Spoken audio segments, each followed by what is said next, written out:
During physical therapy, I overheard my daughter whisper, "That old woman isn't worth $200 a day." She didn't know the insurance covered everything.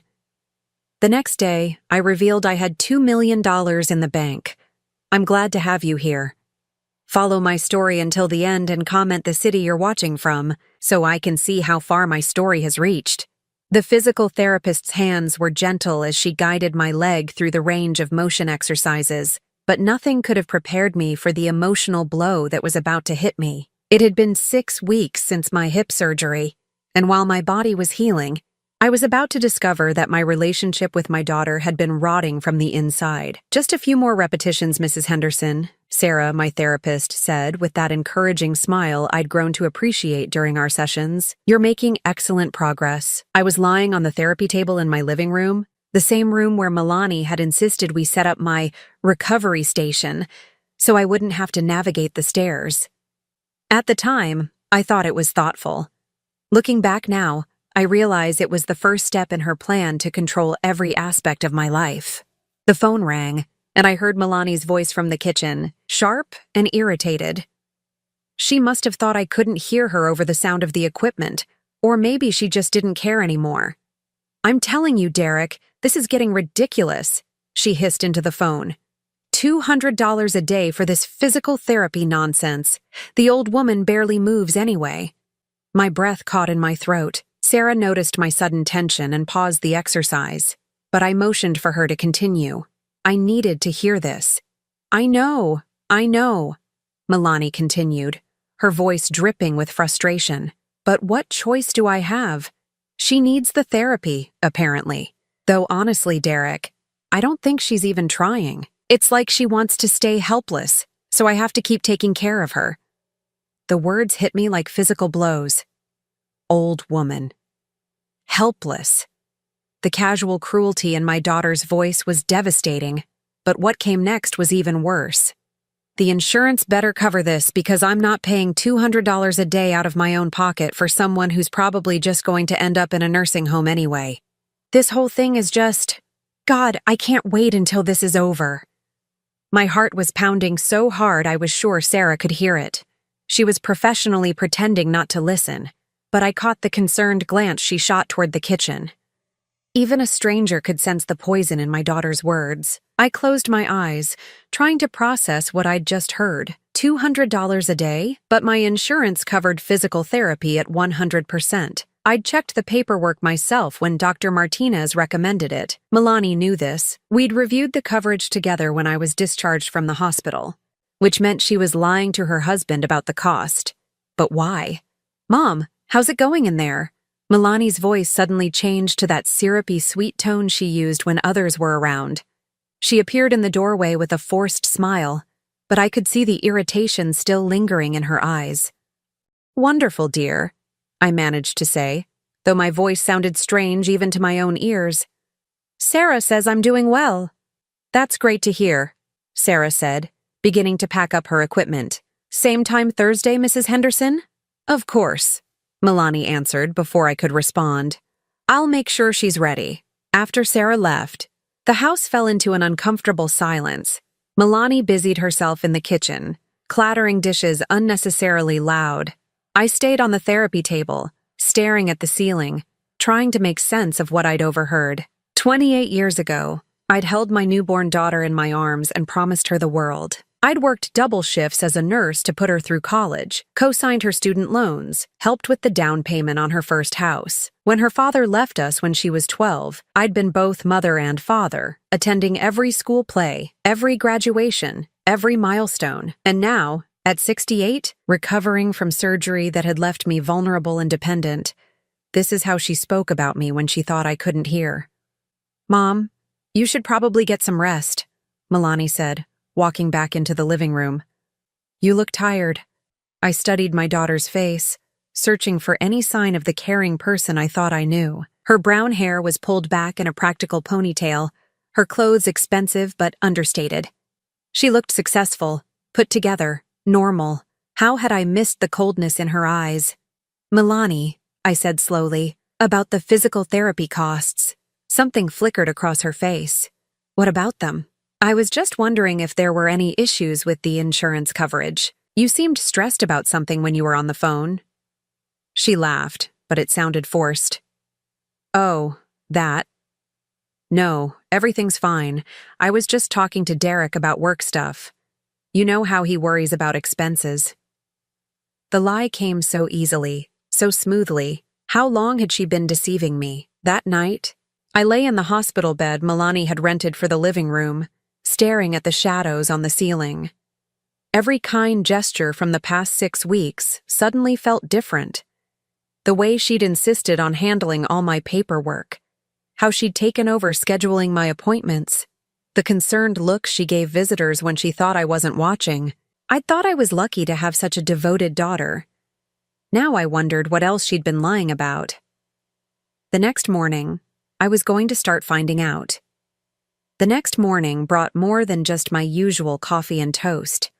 It brought a revelation that would change everything I thought I knew about my life over the past 6 weeks. Milani had left early for work, claiming she had an important meeting. For the first time since my surgery, I was truly alone in my own house. The silence felt different now, not peaceful, but heavy with secrets I was only beginning to uncover. I decided to do something I hadn't done since coming home from the hospital. I got my own mail. The effort to walk to the mailbox was exhausting, my hip protesting with each step. But I was determined. Milani had been helping by bringing in the mail every day, sorting through it and only showing me what she deemed important. I'd been grateful at the time. Now I was suspicious. Back inside, I spread the pile of mail across the kitchen table, bills, advertisements, medical statements, and there it was, the insurance explanation of benefits for my physical therapy sessions. My hands trembled as I opened the envelope. The statement was clear. Amount charged, $200. Amount covered, $200. Patient responsibility, $0. So, I'd been right. The insurance was covering everything, every single session, which meant Milani's phone conversation yesterday had been a complete fabrication. But if she wasn't really paying for my therapy, why was she complaining about the cost to Derek? I kept sorting through the mail, and that's when I found the second shock.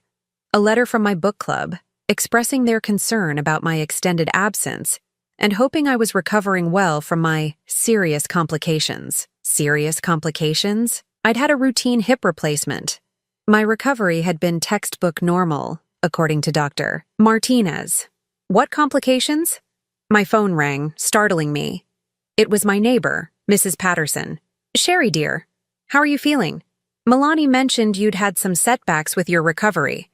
Setbacks? I tried to keep my voice level. What did she tell you exactly? Oh, she said the infection had gotten worse and that you were having some confusion issues, memory problems. She seemed so worried about you. The words hit me like ice water. Infection? Memory problems? I'd had no infection, and my mind was as sharp as ever. What was Milani telling people? Mrs. Patterson, I think there's been a misunderstanding. I'm doing quite well. Actually, no infection, no memory issues. There was a pause. But Milani said you weren't up for visitors. She's been so protective, screening all your calls and telling everyone you needed complete rest. After I hung up, I sat in stunned silence. Milani hadn't just been lying about the insurance costs.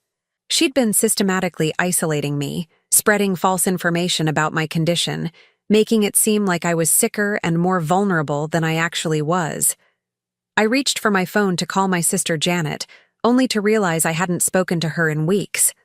Milani had been taking my calls, telling everyone I was too tired or confused to talk. She'd created a barrier between me and the outside world, and I'd been too trusting to see it. The sound of keys in the front door made me quickly gather up the mail. Milani was home early. Mom, what are you doing up? She asked, her eyes immediately going to the mail scattered on the table. You should be resting. I was just checking my mail, I said, watching her face carefully. Got some interesting letters. She moved quickly to the table, her hand hovering over the insurance statement. You really shouldn't be worrying about paperwork right now. Let me handle this stuff. Actually, I'd like to read my own mail, thank you. Something flashed in her eyes, annoyance, maybe even anger, before the concerned daughter mask slipped back into place. Of course, Mom. I just meant, With your confusion lately, I didn't want you to get overwhelmed. There it was. The lie she'd been telling everyone. My confusion? I kept my voice carefully neutral. What confusion are you referring to? She fidgeted with her purse strap. You've been a little forgetful since the surgery. It's normal with the pain medication and the stress of recovery. I see. And you felt it was necessary to share this information with the neighbors?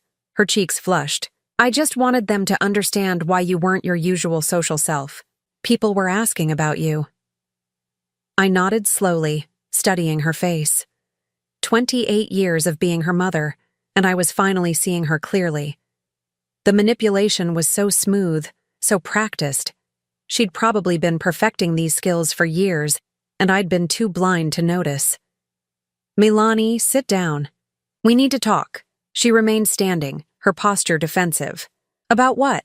About the fact that my insurance covers my physical therapy completely. About why you're telling people I have memory problems when I don't. About why my sister hasn't called me in 3 weeks. The mask finally slipped completely. The concerned daughter disappeared, replaced by someone I barely recognized. I don't know what you think you heard or read, but you're obviously confused about— I'm not confused about anything, I said firmly. And that's the problem, isn't it? You need me to be confused. You need me to be helpless and dependent so you can control everything. She stared at me for a long moment, and I saw something calculating in her expression. Then she smiled, but it was cold. Mom, I think you're having one of those episodes again. Maybe we should call Dr. Martinez. The audacity took my breath away. Even caught in her lies, she was doubling down, trying to gaslight me into questioning my own sanity. But I wasn't the confused old woman she wanted everyone to believe I was.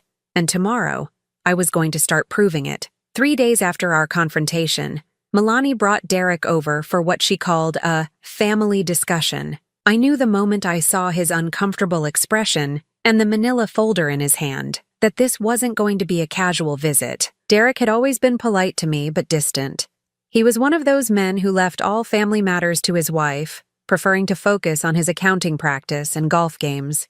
Seeing him here, in my living room, with official-looking documents, set off every alarm bell I had. Sherry, Derek began, clearing his throat nervously. Milani and I have been talking, and we're concerned about your living situation. I was sitting in my recliner, the one Milani had positioned to face away from the kitchen so I couldn't easily see what she was doing. Now I understood why. She'd been staging my environment, making me appear more helpless and isolated than I actually was. My living situation seems fine to me, I replied calmly. What exactly concerns you? Milani sat forward on the couch, her hands clasped together in what I now recognized as her concerned daughter pose. Mom, you nearly fell yesterday trying to get the mail. What if something serious happens when no one's here? I hadn't nearly fallen. I'd been a little unsteady, yes, but that was normal for someone 6 weeks out from hip surgery. But I could see how she'd frame it to Derek, how she'd turn my natural recovery process into evidence of my declining abilities. Derek opened the folder and pulled out several brochures. My heart sank as I recognized them immediately. Assisted living facilities. We've been looking at some really nice places, Derek said, his voice taking on that overly cheerful tone people use when they're trying to sell you something you don't want. Places where you'd have help available 24 hours a day, but still maintain your independence. Independence? I couldn't help the bitter laugh that escaped. How is moving me into an institution maintaining my independence? It's not an institution, Mom, Milani said quickly. These are beautiful communities with activities and social programs. You'd make new friends, have people to talk to. I have people to talk to. Or I did, before you started telling everyone I was confused and couldn't handle visitors.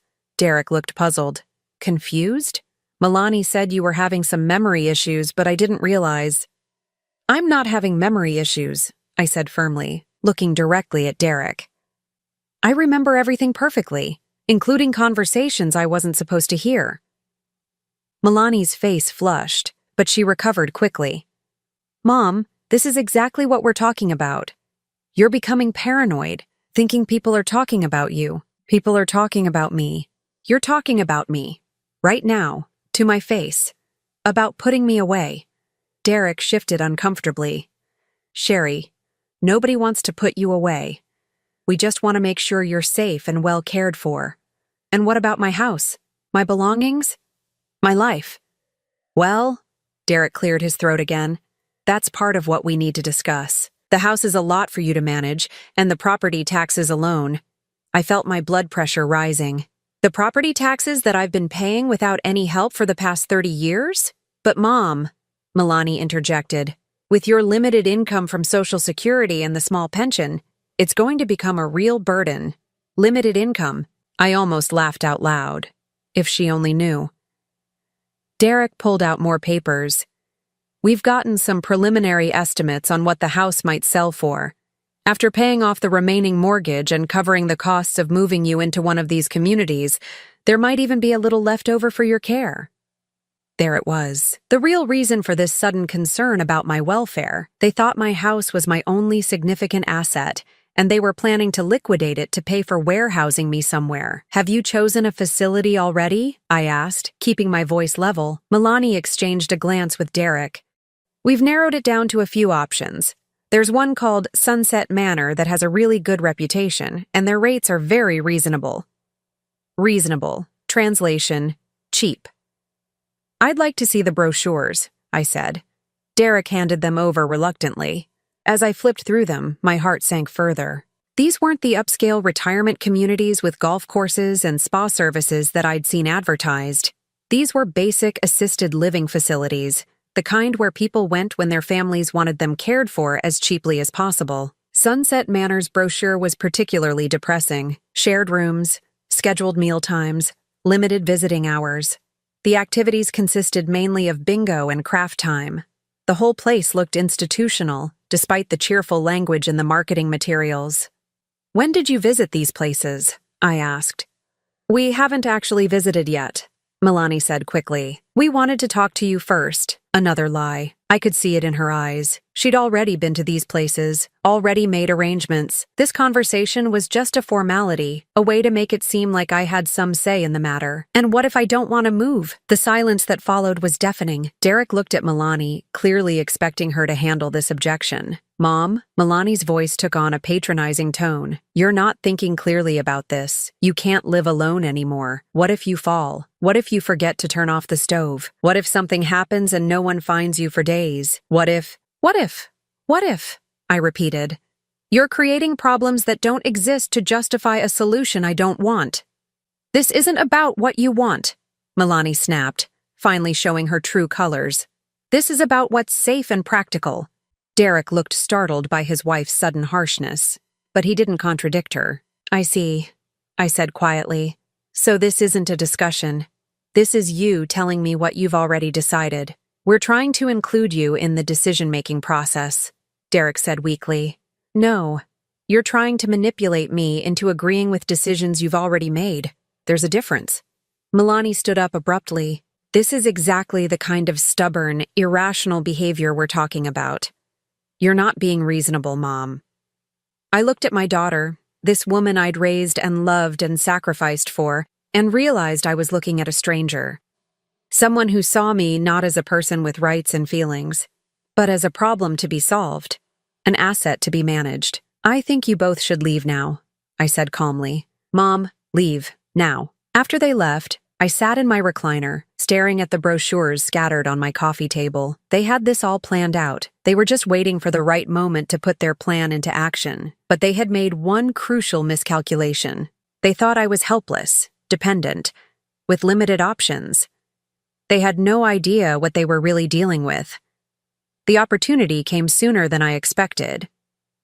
Milani had to fly to Denver for a work conference, something she'd mentioned reluctantly, as if leaving me alone for 3 days was an enormous burden. She'd arranged for Mrs. Patterson to check on me twice a day, which I now understood was really having me watched. But Mrs. Patterson was 74 herself and certainly wasn't going to be monitoring my every move. For the first time in weeks, I had real freedom to investigate what my daughter had been up to. I started with the guest bedroom where Milani had been staying since my surgery, ostensibly to help with my recovery. She'd moved in completely, bringing clothes, work files, and personal items. At the time, I'd been touched by her dedication. Now I saw it for what it really was, a complete takeover of my life and home. The room was meticulously organized, just like Milani herself. Her laptop was gone, taken to Denver, but she'd left behind a filing system that would have impressed any office manager. I found folders labeled Mom's Medical, Insurance Claims, Financial Planning, and most ominously, Housing Options. My hands shook as I opened the Housing Options folder. Inside were detailed brochures, price lists, and application forms for 6 different assisted living facilities. 3 of the applications were already filled out in Milani's neat handwriting, complete with my forged signature. But it was the notes paper clipped to each application that made my blood run cold. Sunset Manor, $3,200 month. Accepts Medicaid after private pay period. Waiting list 2 to 3 months. Golden Years Residence, $20,800 month. Immediate availability. Shared rooms only. Peaceful Acres, $4,100 month. Private rooms. Doesn't accept Medicaid. She'd crossed out Peaceful Acres and written too expensive in red ink. I sat heavily on her bed, trying to process what I was seeing. My daughter had not only researched facilities without telling me, she'd already applied to several of them using my information. And she was planning to put me in the cheapest option available. The financial planning folder was even more revealing. Inside, I found detailed spreadsheets showing what she thought were my assets and income. She'd calculated my Social Security, my small pension from the hospital, and estimated the value of my house. According to her calculations, I had barely enough to afford a few years at one of the cheaper facilities before I'd need to apply for Medicaid. What she didn't know, what wasn't on any of her spreadsheets, was the investment account I'd been building for 30 years. The account my financial advisor had helped me establish when I first started working as a nurse, when I was determined to never be dependent on anyone. Every month I'd put away what I could. Sometimes it was just $50, sometimes more when I worked overtime. I'd lived modestly, driven used cars, clipped coupons, all so I could build something for my future. Over 3 decades, with compound interest and careful investments, that account had grown to just over $2 million. I'd never told Milani about it because I'd always planned to leave it to her. It was going to be a surprise, a gift that would set her up for life. Now I realized that if she'd known about it, I probably would have been in one of those facilities months ago. But it was the folder labeled Legal Documents that truly shocked me. Inside were photocopies of my will, my power of attorney forms, and my advance directive. All documents I'd signed years ago, when Milani was in college and I thought it was just responsible estate planning. I'd named her as my power of attorney for both financial and medical decisions should I become incapacitated. At the time, she was my only child, my closest family member. It had seemed like the natural choice. Now I saw how dangerous that decision had become. Attached to the power of attorney document was a letter from a law firm I'd never heard of, dated just 2 weeks ago. I read it with growing horror. Dear Ms. Milani Henderson Walsh, thank you for consulting with our firm regarding the process of having your mother declared legally incompetent. As we discussed, establishing a pattern of declining mental capacity will be crucial for any court proceedings. We recommend documenting specific instances of confusion, poor judgment, or inability to care for herself. Medical records showing cognitive decline would also be helpful, as would testimony from neighbors, caregivers, or medical professionals who have observed concerning behavior. Please compile this documentation and schedule a follow-up appointment at your earliest convenience. My vision blurred as I read the letter twice, then a third time. Milani wasn't just planning to put me in a home. She was planning to have me declared legally incompetent so she could take control of all my assets and decisions. Everything made sense now. The lies about my confusion, the isolation from friends and family, the exaggerated reports of my physical limitations. She'd been building a case against me, collecting evidence to support her claim that I couldn't take care of myself. The sound of a car door slamming outside made me quickly return everything to its proper place. Mrs. Patterson was making her afternoon check. "Sherry, dear, how are you feeling?" she called from the front door. "Much better, thank you," I called back, my voice somehow steady, despite the rage and fear coursing through me. After she left, I sat in my kitchen, staring at the phone. I needed help, but who could I trust? Milani had systematically undermined my credibility with everyone who knew me. If I told them what I'd discovered, would they believe me? Or would they think I was having one of the episodes Milani had been describing? I thought about calling my sister Janet, but Milani had been intercepting my calls for weeks. If I suddenly reached out with wild accusations, it might actually support Milani's claims about my mental state. No, I needed to be smarter than that. I needed to build my own case, gather my own evidence, and I needed to move fast. Because when Milani returned from Denver in 2 days, I had a feeling she was going to escalate her timeline. The look in her eyes during our last conversation had been calculating, impatient. She was tired of waiting for me to cooperate, but she had made one crucial mistake in her planning. She'd underestimated her target. I wasn't the helpless, confused old woman she needed me to be, and I was about to prove it. Milani returned from Denver with a new sense of urgency that was impossible to miss. She'd barely set her suitcase down before she was making phone calls, scheduling appointments, and moving through my house with the efficiency of someone executing a well-rehearsed plan. "Mom, I've got some good news," she announced over breakfast the morning after her return. "I was able to move up your appointment with Dr. Martinez to this afternoon, and I've arranged for someone very special to meet us there." My coffee suddenly tasted bitter. "Someone special?" "A geriatric specialist, Dr. Chen. She's going to do a comprehensive evaluation of your cognitive function and overall care needs." The trap was closing. This wasn't a medical appointment.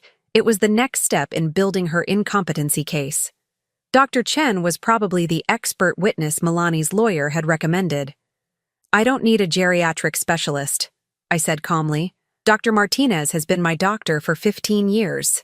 "But Mom, Dr. Martinez is a general practitioner. Dr. Chen specializes in age-related cognitive issues. She'll be able to give us a much better picture of your situation, my situation, not my health, not my recovery, my situation." And after this evaluation, Milani's eyes lit up with false enthusiasm. "Well, depending on what Dr. Chen recommends, we might be able to fast-track your application to Sunset Manor.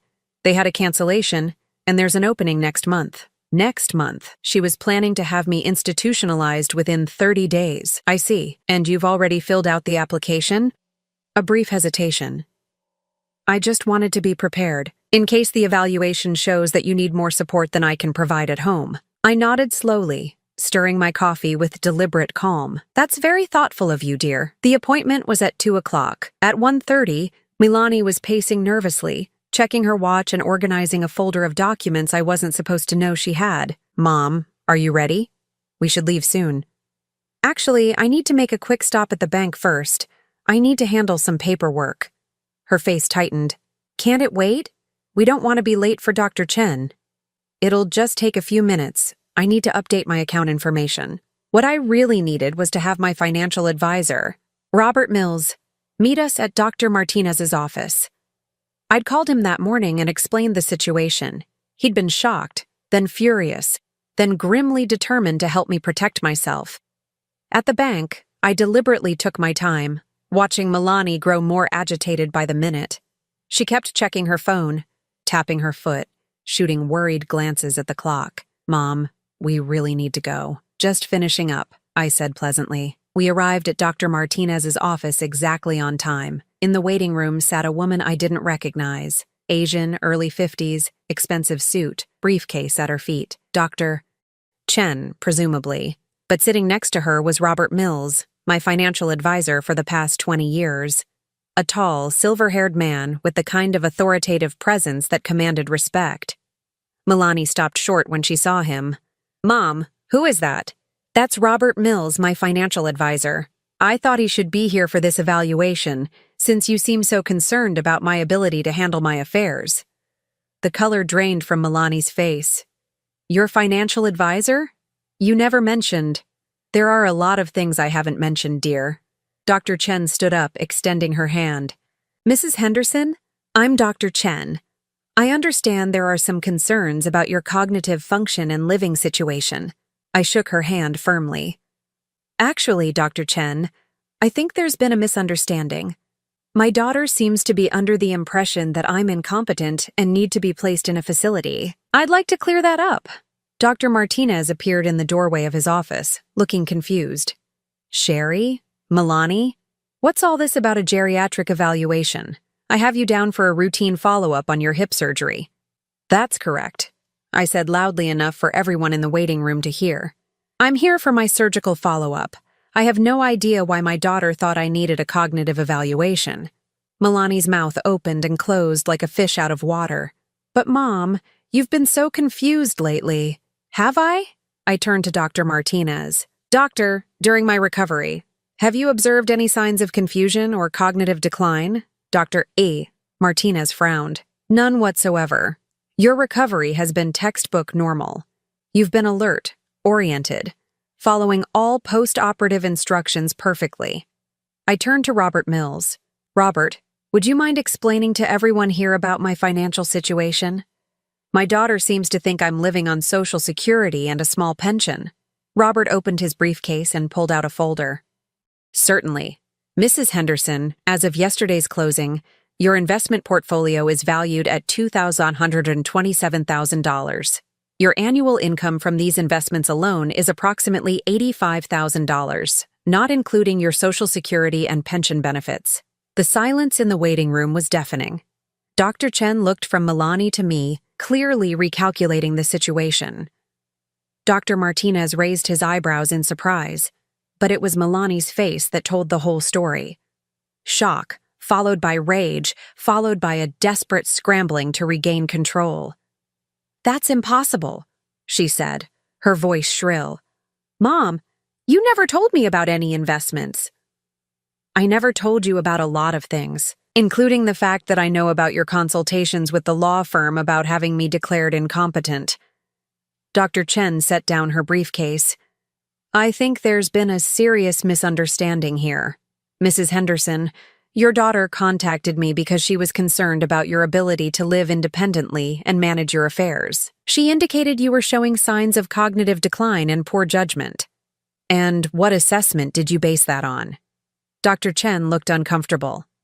Well, I hadn't actually met with you yet. I was relying on the information provided by your daughter. I turned to Milani, who was now visibly trembling. Tell them about the insurance, Milani. Tell them how you've been lying to your husband about paying for my physical therapy when it's completely covered. I don't know what you're talking about. Tell them about the applications you filled out to assisted living facilities, with my forged signature. Milani's face was ashen now. Mom, you're having one of your episodes. Tell them about the lies you've been spreading to my friends and neighbors about my supposed memory problems and confusion. Robert Mills cleared his throat. If I may, I've known Mrs. Henderson for 20 years. She's one of the sharpest, most financially savvy clients I've ever worked with. The idea that she's incompetent is not only false, it's laughable. Dr. Chen picked up her briefcase. I think I've heard enough. Mrs. Henderson, you clearly don't need a geriatric evaluation. Ms. Walsh, I think you may want to reconsider your concerns about your mother. As Dr. Chen left, Milani finally exploded. How could you do this to me? I'm trying to help you. No, I said quietly. You're trying to control me. You're trying to steal from me. And you're trying to lock me away so you can get your hands on assets you didn't even know existed. Dr. Martinez stepped forward. I think we should postpone this appointment. Mrs. Henderson, you seem to be handling your affairs quite well. I see no medical reason why you can't continue living independently. As we walked to the parking lot, Milani grabbed my arm. Mom, please, let me explain. I stopped and looked at her. Really looked at her. The daughter I'd raised, loved, sacrificed for. There's nothing to explain, Milani. I know exactly what you were trying to do. The question is, what are you going to do now? 3 weeks later, I was standing in the showroom of Premier RV Sales, running my hand along the sleek exterior of a 2023 Winnebago Travato. The salesman, an enthusiastic young man named Brad, was explaining the features with barely contained excitement. This model has everything you need for extended travel, Mrs. Henderson. Full kitchen, comfortable sleeping area, excellent storage, and the reliability Winnebago is famous for. Behind me, I could hear Robert Mills asking practical questions about insurance and warranty coverage. After the confrontation at Dr. Martinez's office, I'd asked Robert to help me make some major life changes. He'd been more than happy to assist. The scene with Milani that day had been ugly. After I'd exposed her plan, she'd tried everything: tears, threats, guilt, manipulation. She'd accused me of being selfish, ungrateful, and mentally unstable. She'd threatened to contest my competency in court anyway. That's when Robert had stepped in with his own attorney, a sharp woman named Patricia Wong who specialized in elder law. Patricia had made it clear to Milani that any attempt to pursue conservatorship would not only fail spectacularly, but could result in criminal charges for the forged documents and fraud. Milani had left my house that night and hadn't returned. Derek had called once, awkwardly trying to mediate, but I'd made it clear that unless my daughter was prepared to acknowledge what she'd done and make genuine amends, I had nothing to say to either of them. "The solar panels are a nice touch," Robert was saying, examining the RV's roof. "You'll be able to camp off-grid for days without worry." I smiled, imagining myself parked beside a lake somewhere, reading a book in the morning sun without anyone telling me I was too confused to understand it. The past 3 weeks had been a whirlwind of legal and financial activity. Patricia had helped me revoke the old power of attorney documents and create new ones, naming Robert as my financial power of attorney and my sister Janet as my medical proxy. I'd updated my will, removing Milani as my primary beneficiary and establishing a trust that would benefit my grandchildren directly when they reached adulthood. I'd also changed all my passwords, updated my emergency contacts, and informed all my doctors about what had happened. Dr. Martinez had been appalled and had documented everything thoroughly, creating a medical record that would protect me from any future competency challenges. But the most liberating change was the simplest one. I'd gotten my life back. "I'll take it," I told Brad, who nearly dropped his clipboard in excitement. "Excellent choice. When would you like to take delivery?" "As soon as possible. I have places to go." 2 days later, I was loading my belongings into my new mobile home. I wasn't taking much: clothes, books, photos, and a few precious mementos. The furniture would go to charity. The house would be sold, adding even more to my investment portfolio. Mrs. Patterson came over to say goodbye, still shaking her head in amazement at everything that had transpired. "I can't believe what that girl was planning," she said for the dozenth time. "And here I was, helping her spy on you without even knowing it."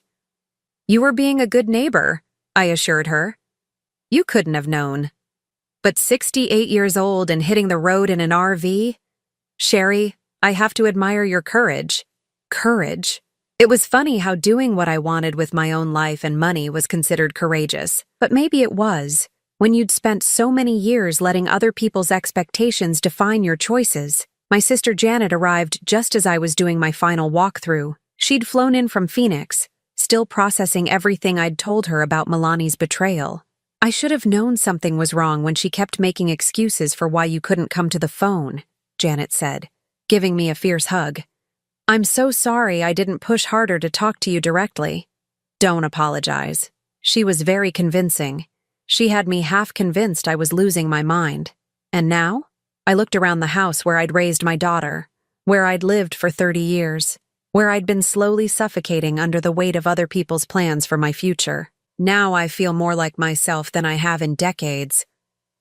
The RV was easier to drive than I'd expected. After a few practice runs around town, I felt confident enough for my first real journey. I'd plotted a route that would take me through national parks, small towns, and scenic highways I'd always wanted to explore. My first stop was the Grand Canyon, something I'd talked about visiting for years but never made time for. As I set up camp at the South Rim, watching the sunset paint the canyon walls in shades of gold and red, I felt a peace I hadn't experienced since before my surgery. My phone buzzed with a text message. For a moment, my heart jumped, thinking it might be Milani, but it was from Mrs. Patterson. "Saw your house sold already. Hope you're having adventures. Send photos." I snapped a picture of the canyon and sent it back with the message, "Day 3 of freedom. It's beautiful here." Over the following weeks, I drove through Utah's Red Rock country, camped beside lakes in Colorado, and spent peaceful mornings in New Mexico watching hot air balloons drift across the sky. I met other RV travelers, joined campfire conversations, and rediscovered the joy of meeting new people without anyone monitoring my interactions. In each new place, I sent postcards to friends I'd lost touch with during Milani's isolation campaign. I called my sister from mountaintops and desert valleys, sharing my adventures and rebuilding connections that had been severed. 2 months into my journey, I received an unexpected call from Derek. "Sherry, I owe you an apology," he said without preamble. I had no idea what Milani was really planning. If I'd known about the forged documents and the lies. "Where is she now?" I asked. We're getting divorced. Once I understood what she'd been doing to you, I realized she'd been manipulating me too. I can't be married to someone capable of that level of deception." I felt a surprising pang of sympathy for Derek. He'd been used just as much as I had. "I'm sorry your marriage is ending." "I'm not," he said quietly. "I'm sorry it took me so long to see who she really was." After we hung up, I sat outside my RV watching the sunset over Monument Valley. I thought about the daughter I'd raised, wondering where I'd gone wrong, what I could have done differently. But those thoughts no longer consumed me the way they once had. Some people, I'd learned, will try to control and diminish you, regardless of how much you love them. The healthy response isn't to keep sacrificing yourself in hopes they'll change. It's to protect yourself and build a life they can't touch. As I write this, I'm camped beside a lake in Montana, planning my route to Alaska. At 68, I'm discovering that life doesn't end when your children disappoint you, or when your body requires some extra care. It just changes direction. I've learned to trust my own judgment again. I've reclaimed my independence. And every morning when I wake up in a new place, with no one telling me I'm too old, too confused, or too much trouble, I feel grateful for the courage it took to save myself. Tomorrow, I'll point my home toward new horizons. The road stretches endlessly ahead, full of possibilities I'm finally free to explore. Some people might call it running away. I call it running toward the life I should have been living all along. Now I'm curious about you who listened to my story. What would you do if you were in my place? Have you ever been through something similar? Comment below, and meanwhile I'm leaving on the final screen 2 other stories that are channel favorites, and they will definitely surprise you. Thank you for watching until here.